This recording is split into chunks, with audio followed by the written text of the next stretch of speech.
You know what today is? It's Freeing Friday. Yeah, so it's a perfect day for the Free to Be Show. This month on the Free to Be Show, we're talking about soul forgiveness, and the second installment of this series is called Forgiveness is Self-Love. Think about this as we again begin with our agreements. As I go into the intro, listen to the intro in agreement with the words that you hear. I'll be right back. Let's normalize that smiling is being present with your soul and accept that you have the power to replenish from within. Let's agree that you are the creator of your world. Own the energy of your words. Most importantly, replenish with your own smile. Welcome to the Free to Be Show. I'm your host, Cordelia Gaffar, the ultimate joy monger. My name literally means the heart of the ocean of forgiveness. Listen to this show as if you are excavating your life for places where you limit your own freedom. Are you free? Let's see.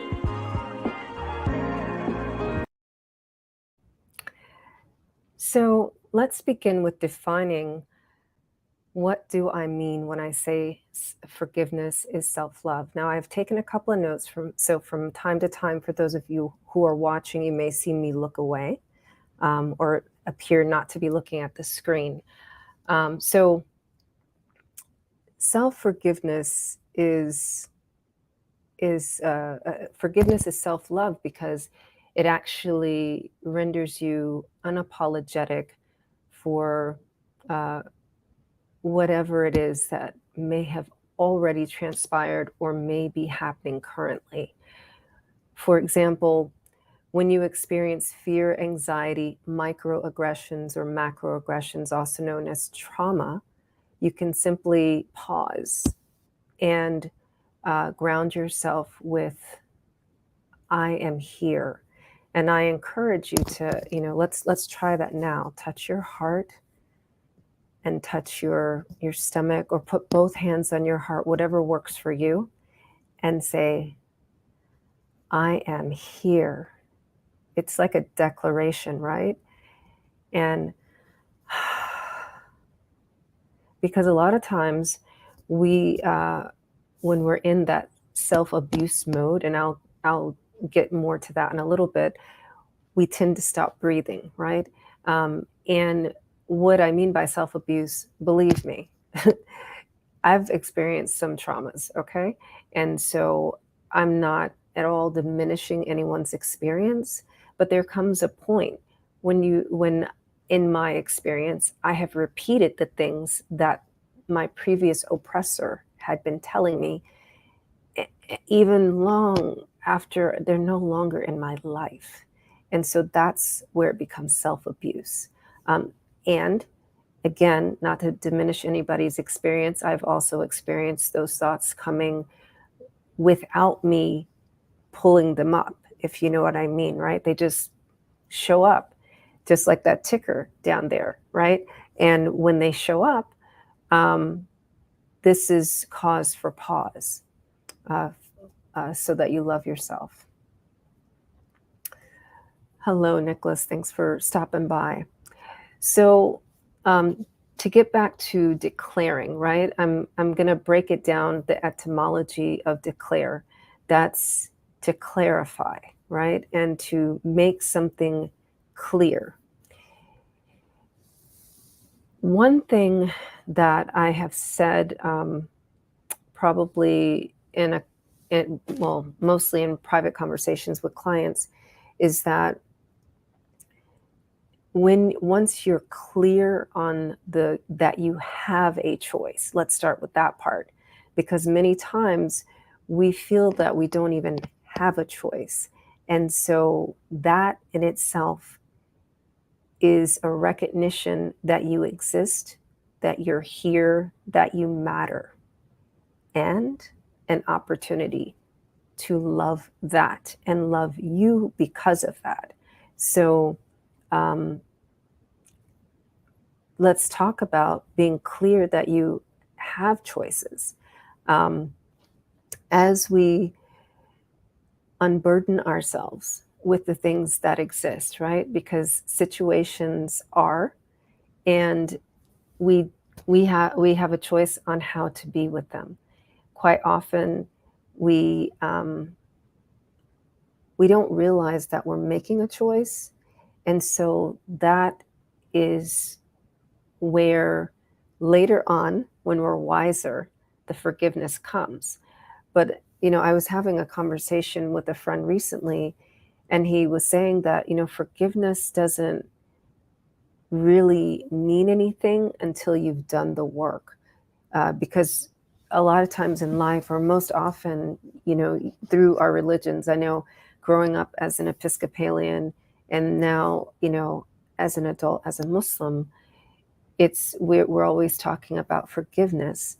I think more when I grew up as a Christian, though, the forgiveness piece was forgiving the other person, whereas in Islam, it's more inward focused because it's about accountability. So that's what I'm talking about here, is being accountable for your actions and your choices in a graceful way, in a forgiving way, So it's not so much about the other person. It never is. Even if it's a situation where you feel like you're forgiving somebody else, you're really forgiving your perception of the situation, or your perception of the other person. So that's actually what's happening when we're talking about um, forgiveness. So, for those of you who are watching live, welcome to the Free to Be show. This is meant to be interactive. So, if you have any questions or comments or life experiences that you would like to share as I'm going through this, I will populate your comments on the screen. And for those of you who are listening, I will read it out, and you'll understand what the conversation is. So, knowing that you have a choice is one thing, and this is another opportunity that we often miss. This is another loving opportunity that we often miss. So listen closely to this. You have a choice, right? Give thanks that you have a choice. So often we talk about gratitude, and gratitude is a way of being, just like loving is a way of being. Forgiveness is a way of being. So, in order to implement the practice of these things, uh, you must give thanks.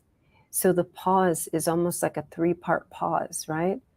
So, you pause to be with whatever it is, and then you pause to be clear on what it is that you would like to choose.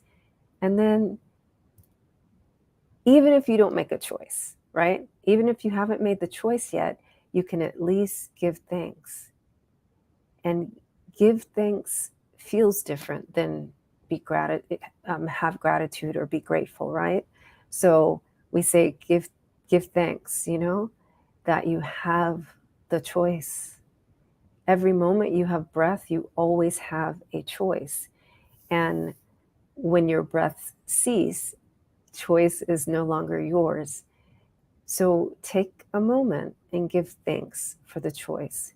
So let me give you some examples. I can sit up here and chat at you, and it won't mean anything unless I make it relatable with a story. So, for example, like I had to go to a virtual meeting yesterday, but a portion of that meeting I was at the hair salon. And so when I came back, and I went into the room, I mentioned during the meeting that I had just come back from the salon, only to have many blank faces staring back at me, right? And so there was a time when I would have felt the need to over explain what I was doing at the hair salon, because the last time they saw me, my hair looked the same way it does now. And for those of you who are new to me, you may not even you didn't know that someone who has locks, that going to the hair salon is a thing. And so I, yeah, we get what's called a retwist every month, or however, whatever your rotation is, right? To get the locks taken care of and make sure that they're healthy, and that the same thing that you would do if you don't have locks, basically, right? And so it's a sort of maintenance. And I'm giving thanks that I can use my platform to share that with you. And at the same time, there's a piece of me that has a little bit of judgment that, damn, do I have to explain my hair? Like, there sometimes I feel that way as a Black woman, when I go into certain spaces.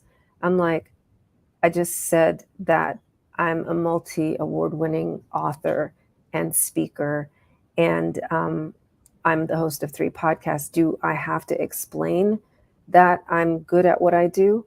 Or if I tell someone that I am a holistic practitioner, and you ask me for advice, and I give you advice related to that, and then you say, well, I know something better, right? And the dismissiveness and diminishing of my accomplishments, when I encounter that, sometimes I'm not I have judgment towards myself when I have that moment of, I should really explain something to them.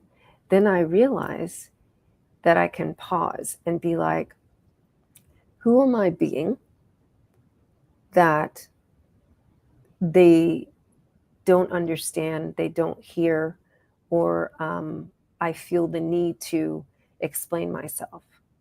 And that's an opportunity for me, from a place of self-love, to be with that, and either, if it makes sense, be a stand for whatever it is I need to be a stand for, or I can choose to disengage because those people are not my people.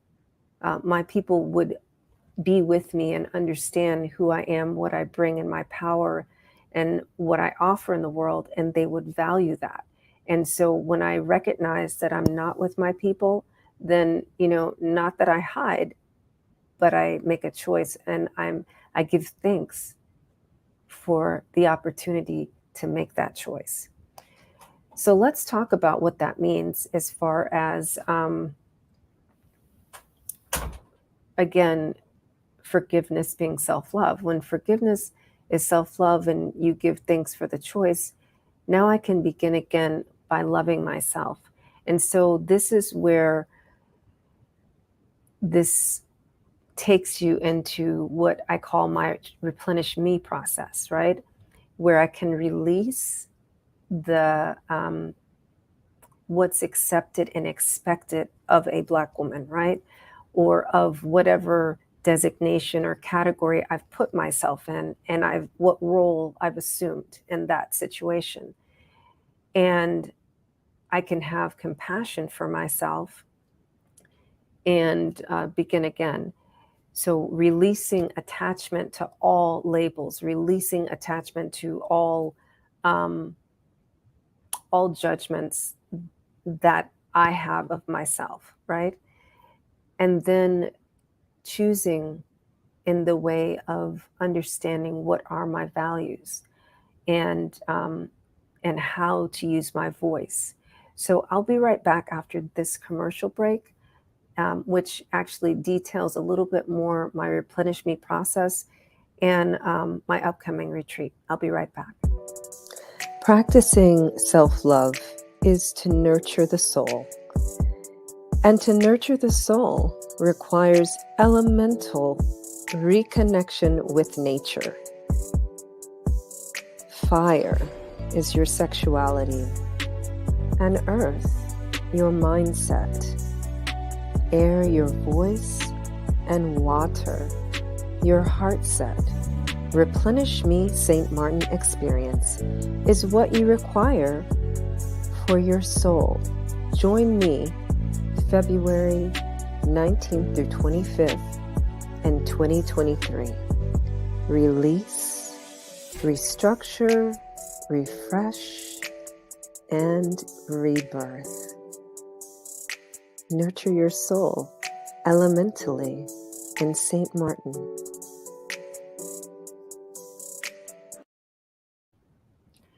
So as you can see there, basically, um, this pouring in is in relation to you are a reflection of your world. And the easiest way to see the reflection of your body systems and your world is to reconnect with nature. So the self-forgiveness and goes hand in hand with how to replenish yourself, how to pour back into yourself. So when you have really experienced trauma, I want to say this, it's very relative. For some, one person's trauma could be um, just the upset of being outside of their comfort zone for a full day, and that can be traumatic for some people. For other people, because they're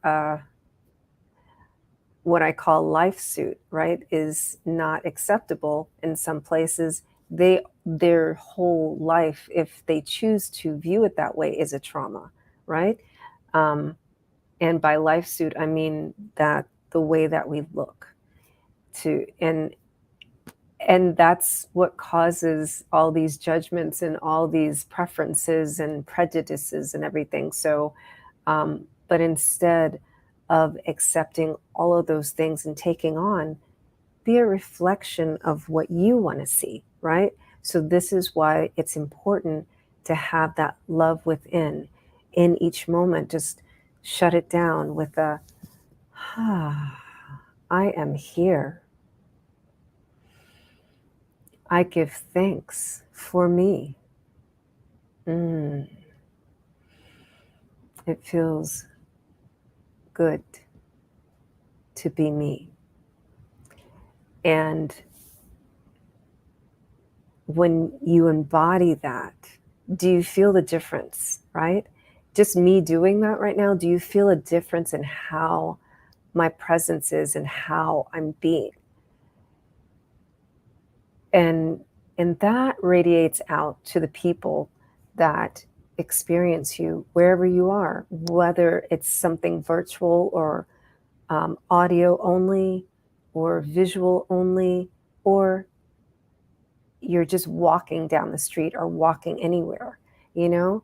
So, like today, I'll be traveling um, because I have an event that I will be attending and speaking at in Houston with my dear friend, or several friends of mine, from the Humans First community that was created during COVID. I guess it started a little bit before COVID, but anyway, so we'll be gathering in person for the first time. And this is an opportunity to look at who I'm being, how I'm being with love, and to give myself that opportunity to radiate that out. Whenever whenever you do anything, right, it always, you must always see that it's the inside out. Your, your forgiveness of yourself radiates out. It creates a presence. When you walk in the presence of forgiveness, it is its own vibration. I don't have a chart here to show you, but like at the upper tiers, we've got forgiveness, then love. I think compassion might be in between that. And then we have peace and joy and bliss. And so when your every intention is to give thanks, right? That gratitude and forgiveness is together. I give thanks that I did this thing that it could have been a better choice, right?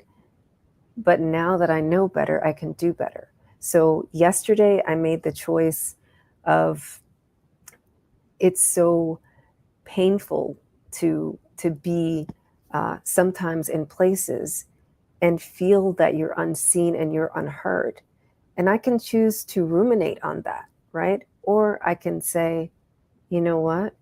Those are new relationships, and there, thank God for Loom, right? And I can send them each individual looms and say, look, yesterday was a long day for me. This is what I wanted to share. This is what I heard when we were talking, and make it not mean anything, whatever the thoughts were that came up for me. It may not be true, right? Just like it was the end of the day for me, it was the end or some other part of the day for somebody else. And so they may have been experiencing something that I didn't experience. And it's exhausting to make any of those things mean anything. So why, make anything mean anything when you can just be in absolute forgiveness with yourself? Look, Cordelia, you're making this mean something that it doesn't, and it has no meaning, right? And I forgive myself for that. So I invite you to do the same. Just anytime you out of the loving of yourself. So I'm going to recap now what I've been going over. And this is how forgiveness is self-love, right? You pause and recognize that you're here. And that allows you to clarify what your choices are in a situation.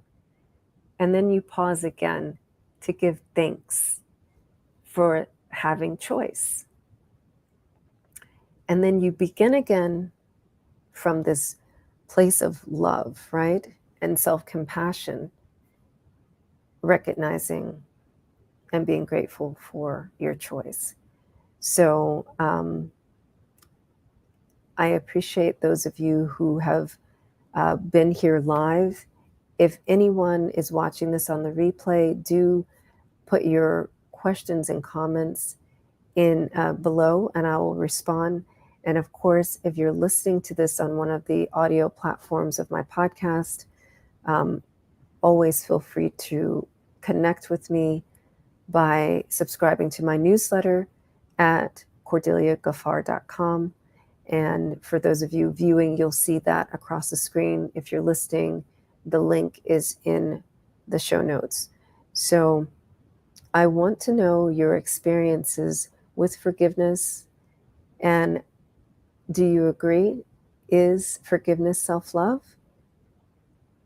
And how are you giving yourself the opportunity with that? So I just want to tell you some things that are coming up for the rest of the month. I will continue on the topic of forgiveness. Next week, I'll be doing something a little bit different. I'm doing a lot of experiments this season. So I will have, hey, Karen. Yeah, thank you for watching. I will be having a guest co-host, Stephen McGee, and we'll be talking about the next level of forgiveness, which is, this episode was more about forgiveness, generating self-love within yourself. Next week, we will have a discussion about forgiveness, acceptance, and cooperation. So you want to tune in for that. Stephen McGee, if you don't know who he is a executive leadership coach, and he's been doing that for decades. And he is quite a leader in his field, but he's also a very deeply spiritual person. And forgiveness and self-nurturing and self-love is a lot of basis of his work, even though he works in the C-suite mostly. So you want to tune in for that, and I will see you next week. My show this week is also intentionally short because, like I said, I'm traveling. So, but I thought that it was really super important to bring this message of forgiveness is self-love. And do remember that. Give yourself loving, give yourself grace, and free yourself to be yourself. Until next week. So are you free Do you own your part in that? Rather than lingering in shame, guilt, and despair, let's see where you can create more freedom, more joy, and replenish from within. Visit me at cordeliagaffar.com and sign up for the 5 ways to only create joy. Until next week, be free.